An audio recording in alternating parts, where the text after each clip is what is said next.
معزز سامعین کرام، آپ سن رہے ہیں دیار اردو چینل پر پروفیسر ڈاکٹر اشتیاق احمد کی کتاب پنجاب کا بٹوارہ 1947، ایک المیہ ہزار داستانیں۔ باب نمبر 10، پنجاب میں انگریزوں کی پالیسی، 24 مارچ تا 30 جون 1947۔ سب ہیڈنگ: ہندوستان کو آزادی کے بعد دولت مشترکہ میں شامل رکھنا۔ ماؤنٹ بیٹن کو اس معاملے پر بھی بریف کیا گیا کہ متحدہ یا منقسم ہندوستان برطانوی دولت مشترکہ میں کیسے رکھا جائے گا۔ چنانچہ اس مقصد کے حصول کے لیے انہوں نے اپنی تمام تر توانائیاں صرف کیں، اور ایسا لگتا ہے کہ انہوں نے بالخصوص اس مقصد کے حصول کو اہم سمجھا، یعنی ہندوستان کی آزادی سے اہم۔ انگریزوں کو اس بات کا خدشہ نہیں تھا کہ جناح پاکستان کی دولت مشترکہ میں شمولیت کی مخالفت کریں گے۔ اس کے برعکس جناح نے کہا تھا کہ پاکستان دولت مشترکہ سے باہر کیسے رہ سکتا ہے۔ ماؤنٹ بیٹن کے بقول جناح نے کہا کہ تمام مسلمان شروع سے انگریزوں کے وفادار رہے ہیں۔ ہم نے دونوں عالمی جنگوں کے لیے فوجوں کا سب سے زیادہ حصہ فراہم کیا۔ ہمارا کوئی لیڈر کبھی غیر وفاداری کے الزام میں جیل نہیں گیا۔ جب آزاد خود مختار جمہوریہ کے قیام کی قرارداد آئین ساز اسمبلی میں منظور کی گئی تو مسلم لیگ کا کوئی رکن اس میں شامل نہیں تھا۔ یہ قرارداد 22 جنوری 1947 کو پاس کی گئی۔ ہم میں سے کسی نے ایسا کوئی کام نہیں کیا کہ ہمیں دولت مشترکہ سے باہر رکھا جائے۔ کیا دیگر رکن ممالک ہماری مرضی کے بغیر پاکستان کو دولت مشترکہ سے نکال باہر کریں گے؟ کیا ویسٹ منسٹر کا ضابطہ کار آپ کو اس بات کی اجازت دیتا ہے کہ آپ کسی ملک کو محض اس لیے دولت مشترکہ سے نکال دیں کہ اسی کا ہمسایہ ملک ایسا چاہتا ہے؟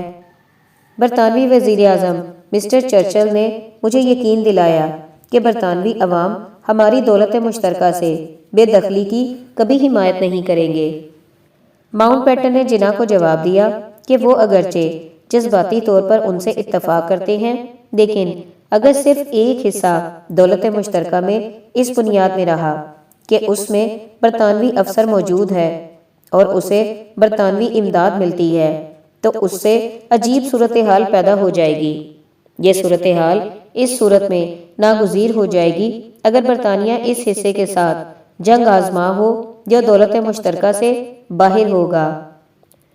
انہوں نے جناح کو خبردار کیا کہ اگر آزاد بھارت دولت مشترکہ میں شامل نہیں ہوتا تو وہ بھی پاکستان کی رکنیت مسترد ہونے کے لیے تیار رہے۔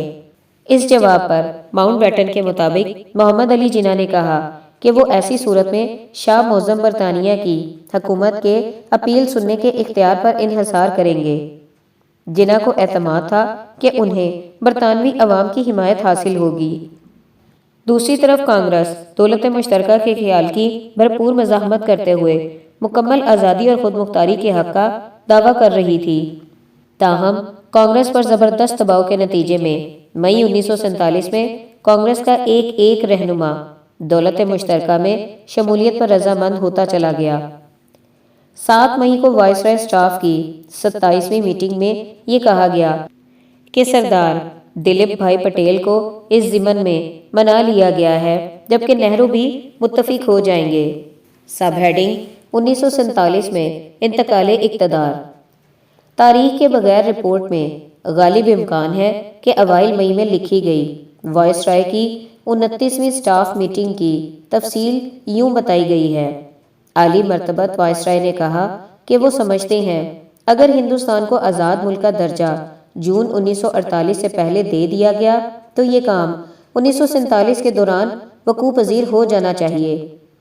لگتا ہے کہ ماؤنٹ بیٹن نے جمع تفریق کر کے اخذ کیا تھا کہ اگر کانگریس پارٹی بھی ہندوستان کے دولت مشترکہ میں برقرار رہنے پر رضامند ہو گئی تو بات برطانیہ کے مفاد میں ہوگی کہ آزادی قبل از وقت یعنی 1947 میں دے دی جائے۔ اس لیے انہوں نے مزید تاخیر سے گریز کیا۔ وقت سے پہلے ہندوستان کو آزادی دینے کا ایک عملی فائدہ یہ بھی ہوتا کہ انگریز فوجی دستے جلد از جلد ملک سے نکلنے کے قابل ہوتے۔ البتہ کچھ تعداد میں فوجی عبوری دور کے لیے درکار ہوتے۔ ان خطوط پر آگے چلتے ہوئے رپورٹ میں لکھا ہے کہ عزت مآب وائسرائے نے کہا کہ برطانیہ عظمیٰ کو ان کی رائے میں یہ ٹھوس فوائد حاصل ہو سکتے ہیں۔ نمبر 1، قبل از وقت انتقال اقتدار سے برطانیہ کی ساکھ میں زبردست اضافہ ہوگا۔ نمبر 2، انتقال اقتدار کی صورت میں موجودہ ذمہ داریوں سے کنارہ کشی کی جا سکے گی۔ نمبر 3، آزاد ہندوستان کی طرف سے دولت مشترکہ میں شامل رہنے کی درخواست سے دنیا کی نظر میں برطانیہ کی قدر و منزلت میں زبردست اضافہ ہوگا۔ صرف یہی ایک فیکٹر نہایت اہم ہے۔ نمبر 4، ایسی کوئی درخواست موجودہ برطانوی حکومت کی اپنی عوام کی نظر میں عزت میں اضافے کا بھی باعث بنے گی۔ نمبر 5، برطانوی سلطنت کے دفاع کے نقطہ نظر سے دولت مشترکہ کے اندر ہندوستان پوری دنیا کی اسٹریٹجی کے فریم ورک کو مکمل کرے گا، جبکہ غیر جانبدار ہندوستان ایک ایسا خلا پیدا کر دے گا جو مسئلے کو انتہائی پیچیدہ بنا دے گا۔ ایک جارح ہندوستان کا مطلب یہ ہوگا کہ آسٹریلیا اور نیوزی لینڈ مکمل طور پر کٹ جائیں۔ اس وقت تک برطانوی حکومت نے یہ پختہ رائے قائم کر لی تھی کہ ہندوستان کی تقسیم ناگزیر ہوگی۔ اسی رپورٹ میں کہا گیا کہ محترم المقام وائس رائے نے اجلاس میں کہا کہ انہیں 1947 میں نئی ریاست کو انتقال اقتدار کے مرحلے میں لاحق مشکلات کا پوری طرح احساس ہے۔ ان کو اس بات پر کوئی شک نہیں کہ ان مشکلات پر قابو پایا جا سکتا ہے، جیسا کہ جنگ عظیم کے دوران درپیش مسائل حل کیے گئے تھے۔ انہی مشکلات میں سے ایک سب سے بڑا مسئلہ پاکستان کو چلانے کے لیے انتظامی مشینری کی تشکیل اور ایسی آئینی مشینری قائم کرنا ہے جو اقتدار اپنے کندھوں پر سنبھال سکے۔ البتہ ان مسائل کے حل کے لیے بلا شبہ کئی راستے موجود ہیں۔ سب ہیڈنگ، قبل از وقت انتقال اقتدار کی نہرو کو بتائی گئی تفصیل۔ وائس رائے کی شملہ میں 10 مئی کو ملاقات، جس میں پنڈت نہرو بھی موجود تھے، سے متعلق انتہائی خفیہ دستاویز سے انکشاف ہوتا ہے کہ ریفارمرز کمشنر وی پی مینن وائس رائے ماؤنٹ بیٹن کی ہندوستان آمد سے پہلے قبل از وقت انتقال اقتدار کے منصوبے پر کام کر رہے تھے۔ لگتا ہے کہ وی پی مینن نے اس منصوبے کا ایک روز قبل نہرو سے، جبکہ 4 ماہ پہلے دلیپ بھائی پٹیل سے ذکر کیا تھا۔ اس ملاقات کے بعد کوئی فالو اپ موجود نہیں، اس لیے ہمارے پاس یہ جاننے کا کوئی ذریعہ موجود نہیں کہ وی پی مینن کس کے کہنے پر اس منصوبے پر کام کر رہے تھے۔ اسی رپورٹ میں یہ بھی کہا گیا تھا کہ نہرو اب آزاد بھارت کی دولت مشترکہ میں موجودگی کے کھلے عام حامی تھے۔ سب ہیڈنگ، برطانوی فوج پاکستان پر یادداشت تیار کرتی ہے۔ 12 مئی 1947 کو لندن میں Royal Air Force marshal lord Tedders کی صدارت اور فیلڈ مارشل منٹگمری اور لارڈ اسمے کی موجودگی میں برطانوی مسلح افواج کے کئی شعبوں کے سربراہوں کا خصوصی اجلاس ہوا، جس میں تقسیم ہند کی حتمی تجاویز پر تبادلہ خیال کیا گیا۔ اب تقسیم کو سیاسی تصفیے کی بنیاد کے طور پر لیا جا رہا تھا۔ یہ متوقع تھا کہ پاکستان سندھ، بلوچستان، شمال مغربی سرحدی صوبے، مغربی پنجاب، آسام بشمول بنگال کے چند حصوں پر مشتمل ہوگا۔ یہ بھی توقع تھی جناح کو تجویز دی جائے گی کہ مسلمانوں پر مشتمل حصہ دولت مشترکہ میں رہے، دیگر خود مختار ریاستیں بھی ایسا کریں۔ دوسری طرف امکان ہے کہ کانگریسی لیڈروں کے واضح عزائم کے تحت ہندوستان آزاد اور خود مختار ریاست بنے۔ اگرچہ اس بات کے اشارے موجود ہیں کہ کچھ کانگریسی رہنماؤں کو برطانوی مشیروں اور انتظامی افسروں کی مدد کے بغیر ہندوستان کے معاملات چلانے کی اہلیت پر شبہ ہے۔ اس دستاویز سے ہمیں پتہ چلتا ہے کہ فوجی سربراہوں کو یہ معلومات پوری طرح نہیں دی گئی تھی کہ کانگریس کو پہلے ہی دولت مشترکہ کے رکن کے طور پر برقرار رکھنے پر رضامند کرا لیا گیا تھا۔ اجلاس میں منٹگمری نے اس رائے کا اظہار کیا کہ پاکستان، بالخصوص شمال مغربی پاکستان کا دولت مشترکہ میں موجود رہنا ایک عظیم اثاثہ ہوگا۔ فوجی سربراہوں نے اس بات پر اتفاق کیا کہ ان کی آراء وزیر اعظم کو پیش کرنی چاہیے۔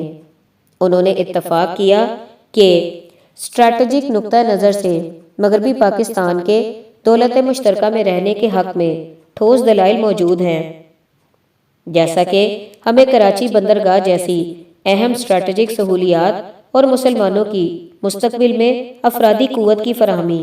چنانچہ مغربی پاکستان کی دولت مشترکہ میں بہر صورت شمولیت یقینی بنانا ہوگی۔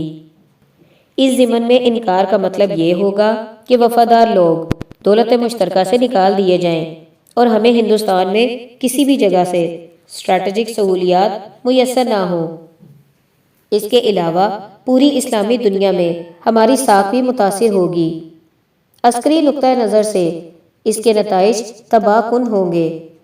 اس بات پر بھی زور دیا گیا کہ خود مختار ریاستوں اور بنگال کی بھی دولت مشترکہ میں شمولیت کی حوصلہ افزائی کی جائے۔ اس لیے ایسے تمام علاقے جو دولت مشترکہ میں شامل ہونا چاہتے ہوں کو بھی رکنیت کی درخواست دینے کے لیے کہا جائے۔ سب ہیڈنگ: پنجاب کو ووٹنگ کے مقصد کے لیے منطقی بنیاد پر تقسیم کیا جائے گا۔ 11 مئی کو ایک اجلاس جس کی صدارت ماؤنٹ بیٹن نے کی اور گورنر پنجاب اور نہرو بھی موجود تھے، میں وائسرائے نے کہا کہ برطانوی انتظامیہ معاملات چلانے کے لیے پنجاب کی مسلم اور غیر مسلم اضلاع کی بنیاد پر منطقی تقسیم چاہتی ہے، لیکن اس سے مجوزہ باؤنڈری کمیشن کا کام متاثر نہیں ہونا چاہیے۔ نہرو نے اس بات پر اتفاق کیا کہ جائیداد کی ملکیت کا اصول جس کا سکھ مطالبہ کر رہے ہیں وہ علاقوں کی تقسیم کی معقول بنیاد نہیں بن سکا، بلکہ مسئلہ یہ ہے کہ مسلمانوں کے اکثریتی علاقوں میں سکھوں کے مقدس مقامات موجود ہیں۔ یہ نقطہ ذہن نشین رکھنا چاہیے۔ البتہ جینکنز کا نقطہ نظر یہ تھا کہ مغربی پنجاب میں اگرچہ سکھوں کے مقدس مقامات کی بڑی تعداد موجود ہے، تاہم اصل مقدس مقام امرتسر میں ہے جسے بہر صورت سکھوں کے حوالے کیے جانا چاہیے۔ انہوں نے یہ پیشن گوئی بھی کی کہ باؤنڈری کمیشن لاہور اور گرداسپور کے اضلاع کو تقسیم کر سکتا ہے۔ انہوں نے یہ پیشن گوئی بھی کی کہ باؤنڈری کمیشن لاہور اور گرداسپور کے اضلاع کو تقسیم کر سکتا ہے۔ اس اجلاس میں نہرو نے اس افواہ کا بھی ذکر کیا کہ پنجاب میں دیگر علاقوں سے اسلحہ منتقل کیا جا رہا تھا۔ گورنر نے اس دعوے کی تردید کی، تاہم اتنا ضرور کہا کہ کچھ اسلحہ صوبہ سرحد سے آیا تھا اور حکومت اس معاملے کو دیکھ رہی تھی۔ اسی دوران پنجاب کی تقسیم کے میکانزم پر بحث شروع ہو گئی۔ منطقی تقسیم کا خیال یہ تھا کہ ایسا فریم ورک تیار کیا جائے جس کے تحت پنجابیوں کے نمائندوں کا انتخاب ہو سکے، مثلاً پنجاب اسمبلی کے ارکان کا انتخاب جو اگرچہ تمام عوام کی نمائندگی نہ کرتے ہوں لیکن تقسیم کے منصوبے کے معاملات پر غور کریں۔ ضلع کو ایک اکائی کا درجہ دیا گیا اور مسلم اور غیر مسلم 29 اضلاع کی منطقی گروپ بندی کی گئی۔ ایسے تصور کو 13 مئی کی تقریر کے مسودے کی صورت میں مزید آگے بڑھایا گیا جس کے تحت ہندوستان کے عوام سے تقسیم کی بابت رائے مانگی جانا تھی۔ اس مسودے پر اپنے تبصرے میں جناح نے اعلان کیا کہ مسلم لیگ کسی بھی صورت میں کابینہ مشن کے منصوبے کو کسی بھی شکل میں قبول نہیں کرے گی۔ انہوں نے بنگال اور پنجاب کی تقسیم قبول نہ کرنے کا بھی اعادہ کیا۔ البتہ ماؤنٹ بیٹن نے محمد علی جناح سے کئی ملاقاتوں میں زور دیا کہ صوبوں کی تقسیم کے لیے وہی فارمولہ بنایا جائے گا جو ہندوستان کی تقسیم کے لیے تیار کیا جائے گا۔ 17 مئی ایک نظر ثانی شدہ بیان میں ایک جدول کا اضافہ کیا گیا جس میں پنجاب کو منطقی طور پر 17 مسلمان اور 12 ہندو سکھ اضلاع میں تقسیم کیا گیا اور آبادی کی تعداد کے تعین کے لیے 1941 کی مردم شماری کو استعمال کیا گیا۔ سب ہیڈنگ: جناح اور مہاراجہ پٹیالہ کی ملاقات۔ ماؤنٹ بیٹن نے جناح کو ترغیب دی کہ وہ پٹیالہ کے مہاراجہ سے ملاقات کر کے اس بات کا امکان تلاش کریں کہ کیا سکھ اور مسلمان پنجاب کو متحد رکھنے پر متفق ہو سکتے ہیں۔ یہ ملاقاتیں دہلی میں 15 اور 16 مئی کو ہوئیں۔ پاکستان ٹائمز اور دی ٹریبیون دونوں اخبارات نے خبر شائع کی کہ مہاراجہ نے بتایا کہ جناح نے اس بات کی یقین دہانی کرائی کہ پاکستان میں اقلیتوں کا تحفظ کیا جائے گا، تاہم انہوں نے کوئی دو ٹوک تجویز یا فارمولا نہیں دیا۔ بھارت کی بین الاقوامی سرحد کے بارے میں مہاراجا نے سکھوں کی اس تجویز کو دہرایا کہ اس کی حد دریائے چناب ہونی چاہیے، جبکہ جناح دریائے ستلج کو آخری حد بنانے کے خواہاں تھے۔ البتہ بطور مفاہمت امکان تھا کہ فریقین دریائے راوی کو بطور سرحد قبول کرنے پر اتفاق کر لیں گے۔ وائسرائے کے پرسنل سیکرٹری سر ایرک مائی ویلی نے 20 مئی کو ماؤنٹ بیٹن کو ایک ٹیلی گرام میں بتایا کہ مہاراجا پٹیالہ اور جناح کے درمیان ملاقات ہوئی، جس میں مہاراجا نے طویل گفتگو میں انہیں یہ باور کرانے کی کوشش کی کہ ہندوستان کی تقسیم کے تباہ کن نتائج برآمد ہوں گے، لیکن جناح کسی بھی صورت میں سمجھوتا کرنے یا قائل ہونے پر آمادہ نظر نہیں آئے۔ اسی ٹیلی گرام میں مائی ویلی نے لکھا کہ سکھ پنجاب کی تقسیم کو ناگزیر سمجھتے ہیں اور ایسی کوئی تقسیم جس میں ان کی زمینی جائیدادوں، اثاثوں، مقدس مقامات کے لحاظ سے ان کے حقوق اور سکھوں کی اکثریت پر مشتمل ان کے الگ وطن کی یقین دہانی نہ کرائی گئی ہو، اسے سخت مزاحمت کا سامنا کرنا پڑ سکتا ہے۔ سکھوں اور ہندوؤں دونوں قوموں کے نزدیک یہ امر انتہائی غیر مناسب ہوگا کہ پنجاب کو دیگر عوامل پیش نظر رکھے بغیر محض آبادی کی بنیاد پر تقسیم کر دیا جائے۔ ان عوامل میں قومی اثاثوں میں دیگر گروہوں کے ساتھ ان کا تناسبی حصہ، صوبے کی خوشحالی میں ان کا کردار اور تقسیم شدہ حصوں کی خود مختاری کی خواہش شامل ہے۔ اس کے علاوہ مہاراجا نے محسوس کیا کہ انگریز حکام کی پالیسی بالخصوص پولیس فورس کے حوالے سے مسلمان نواز تھی۔ انہوں نے استدعا کی کہ اگر اقتدار منقسم ہندوستان کو منتقل کیا جاتا ہے تو شاہ برطانیہ کی حکومت اور وائسرائے کو پنجاب کی ایسی تقسیم یقینی بنانا ہوگی جس میں سکھوں سے انصاف کیا جا سکے۔ سب ہیڈنگ: جناح کی سکھوں کو پیشکش۔ جناح اور مہاراجا کی ملاقات کا مکمل ریکارڈ سامنے نہیں آتا۔ متعدد باخبر پاکستانیوں سے کئی انٹرویوز کے دوران انہوں نے کہا کہ محمد علی جناح نے سکھوں کو اس شرط پر نہایت فراخ دلانہ پیشکشیں کیں کہ وہ ہندوستان کی تقسیم کی صورت میں پنجاب کی تقسیم کا مطالبہ نہ کریں۔ اس دعوے کو آن جہانی مہاراجا پٹیالہ کے 19 جولائی 1959 کو دی ٹریبیون میں شائع ہونے والے آرٹیکل میں جناح کی طرف سے سکھ ریاست کی پیشکش یاد کرتا ہوں سے تقویت ملتی ہے۔ بادی النظر میں ملاقات میں lord Mount beaten, Liaquat Ali Khan اور ان کی اہلیہ بیگم رانا لیاقت علی بھی موجود تھے۔ آرٹیکل کے چند اقتباسات دیے جا رہے ہیں۔ ہم نے ڈرنک کی اور پھر کھانا کھانے چلے گئے۔ گفتگو شروع ہو گئی اور مسٹر جناح نے میری رضامندی کی صورت میں ہر مطالبہ منظور کرنے کی پیشکش کی۔ وہاں دو پہلو تھے، ایک تجویز راجستھان اور دوسری آزاد سکھ ریاست کی بنیاد پر مبنی تھی۔ مجوزہ سکھ ریاست میں جنوب کے 1 یا 2 اضلاع شامل نہیں ہونے تھے۔ میں نے ماسٹر تارا سنگھ، کیانی کرتار سنگھ اور دیگر لیڈروں سے طویل ملاقاتیں کیں۔ سکھوں کی طرف سے تمام تر بات چیت میرے علم میں تھی۔ دراصل میں بعض تناظر میں ان کے ساتھ ایک ڈیل کرنے کا خواہاں تھا۔ میں نے جناح سے کہا کہ میں ان کی دونوں تجاویز قبول نہیں کر سکا اور انہیں اپنی سوچ سے آگاہ کیا۔ لیاقت علی اور بیگم لیاقت علی نے مسلم لیگ کی طرف سے مجھے کئی گمراہ کن پیشکشیں کیں، یہ کہ میں نئی سکھ ریاست کا پٹیالہ کی طرح سربراہ ہوتا، سکھوں کی اپنی فوج وغیرہ وغیرہ۔ یہ سب باتیں بڑی پرکشش لگ رہی تھیں، لیکن میں عملی طور پر انہیں قبول کر سکتا تھا نہ میں اپنا ارادہ تبدیل کرنے کے موڈ میں تھا۔ بات چیت نصف شب تک جاری رہی۔ لارڈ ماؤنٹ بیٹن ایک اچھے سامع تھے، وہ کبھی کبھی خود بات کرتے تھے۔ آخرکار انہوں نے کہا کہ شاید میری مہاراجا اور جناح کی کبھی مناسب وقت پر دوبارہ ملاقات ہو سکے۔ اسی آرٹیکل میں آگے چل کر مہاراجا نے محمد علی جناح کی طرف سے اورنگ زیب آباد روڈ دہلی میں ان کی رہائش گاہ پر چائے پر مدعو کرنے کا ذکر کیا ہے۔ وہاں مہاراجا کا گرم جوشی سے استقبال کیا گیا۔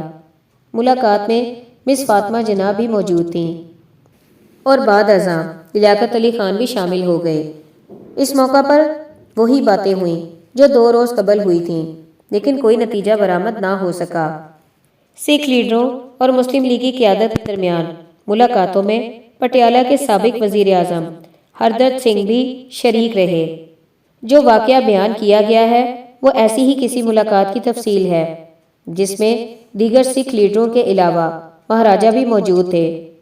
پنجاب کی تقسیم کے ممتاز سکھ مورخ کرپال سنگھ نے سکھوں سے ملاقات کے حوالے سے ہردرت سنگھ کا انٹرویو کیا، جس میں انہوں نے یہ سوال کیا: سوال: سکھ لیڈروں کی مسٹر جناح اور لیاقت علی خان سے ملاقاتوں میں آپ بھی موجود تھے، کیا آپ اس پر کوئی روشنی ڈالیں گے؟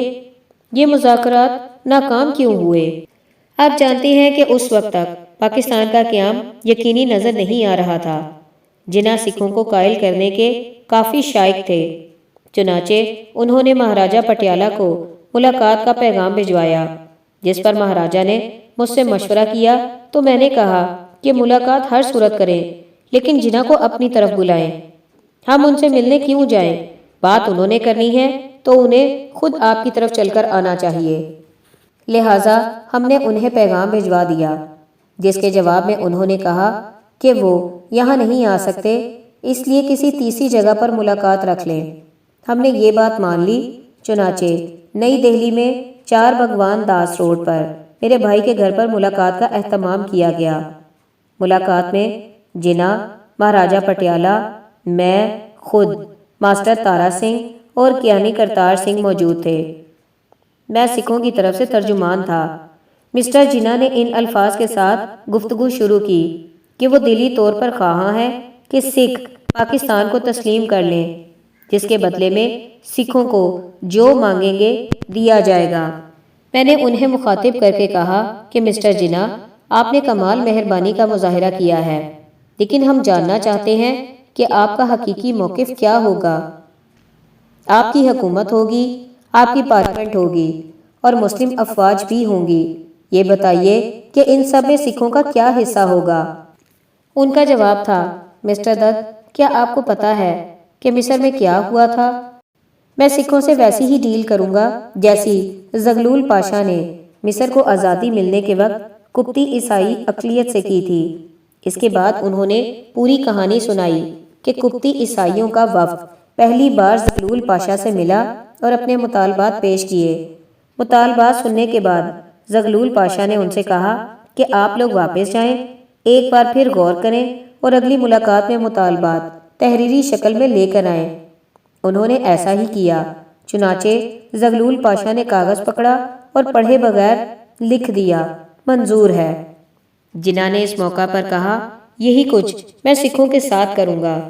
اس بات نے سکھوں کو عجیب و غریب صورتحال میں مبتلا کر دیا، کیونکہ ہم کسی بھی صورت میں پاکستان کو تسلیم کرنے پر تیار نہیں تھے، جبکہ دوسری طرف یہاں مسلمان لیڈر ہمیں سب کچھ دینے کو تیار تھے۔ ہم کیا کریں؟ تب میں نے کچھ سوچ کر کہا: مسٹر جناح، آپ نہایت مہربان ہیں، لیکن فرض کریں کہ خدا نخواستہ کل کو آپ زندہ نہ رہیں تو ان وعدوں کو کون پورا کرے گا؟ ان کا جواب نہایت پر اعتماد تھا۔ انہوں نے کہا: میرے دوست، پاکستان میں میری کہی بات کو خدا کی بات کے برابر درجہ حاصل ہوگا، کوئی اس سے روگردانی نہیں کرے گا۔ اس کے بعد کہنے کی کوئی بات نہیں تھی اور یوں ملاقات ختم ہو گئی۔